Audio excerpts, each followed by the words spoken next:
서울 서초동 국군정보사령부 옛 부지에서 유해기름 성분과 발암물질이 다량으로 검출돼 대기와 지하수로 퍼질 가능성이 있다고 소식 전해드렸었습니다. 그런데 국방부가 처음으로 이 오염토를 인지한 게 3년 전이었던 것으로 확인됐습니다. 하지만 3년 동안 정화 작업은 시작되지 못했습니다. 이제 올해 시작한다는 계획입니다.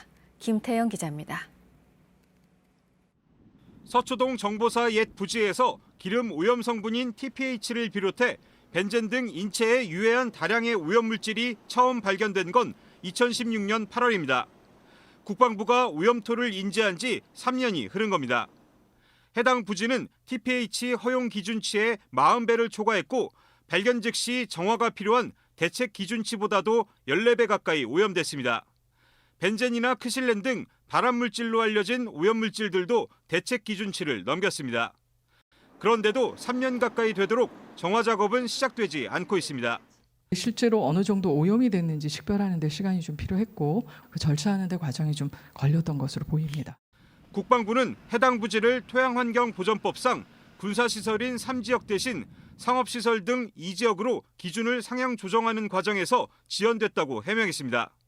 하지만 국방부는 애초에 해당 부지에 아파트를 지으려 했었고 무산된 이후에도 꾸준히 민간에 매각을 추진, 지난달 민간업체에 1조 원을 받고 팔았습니다.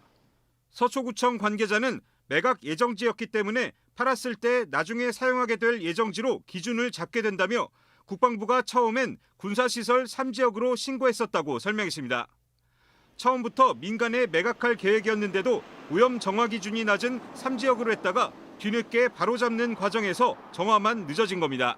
현행법에 따라 철저하게 토지를 정화해야 할 것입니다. 특히 오염부지가 더 없는지 전반적인 조사를 실시해야 할 것입니다. 국방부는 올해 안에 정화 작업을 시작한다는 계획이지만 기간을 36개월로 잡은 만큼 2022년쯤 오염토가 완전히 제거될 전망입니다. JTBC 김태영입니다.